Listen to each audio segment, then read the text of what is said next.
Morning குட்டி விளக்கு பார்க்கலாமா? என்ன சமைக்கலான்னு பார்த்தோம்னா, நேற்று வச்ச நாட்டுக்கோழி கறி குழம்பு இருந்ததுனால அந்த குழம்பு சூடு பண்ணிவிட்டு, அதுக்கப்புறம் அது கூடவே மார்னிங் ஒரு ரசம் கொஞ்சம் ரெடி பண்ணிவிட்டு, அது கூடவே தேங்காய் சாப்பாடு ஸ்கூலுக்கும் அவங்க ஒர்க் போகிறதுக்கும் ரெடி பண்ணி வச்சுட்டு அவங்கள கிளப்பி விட்டாச்சு.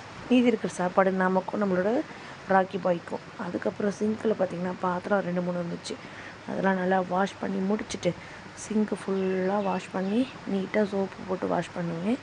அதையும் முடிச்சுட்டு ஒரு வழியாக வீடு க்ளீன் பண்ணலாம் அப்படின்னு சொல்லிவிட்டு கிச்சன் டேப்பையும் அங்கே இருக்கிற அந்த அடுப்பு இதுகளெல்லாம் நல்லா க்ளீன் பண்ணி எடுத்துடலான்னு சொல்லிட்டு க்ளீன் பண்ணி எடுத்துகிட்டு இருந்தேன்.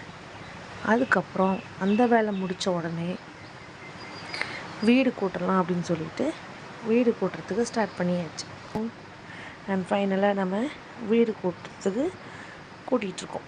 கூட்டி முடிச்சுட்டு எல்லாத்தையும் க்ளீனாக அவங்களெல்லாம் அமுச்சு விட்டுட்டு அதுக்கப்புறம் தான் வீடெல்லாம் க்ளீன் பண்ணுவேன். என்னுடைய அவுட்லுக் எப்படி இருக்குன்னு சொல்லிட்டு பார்த்திங்கன்னா எப்படி இருக்கும்.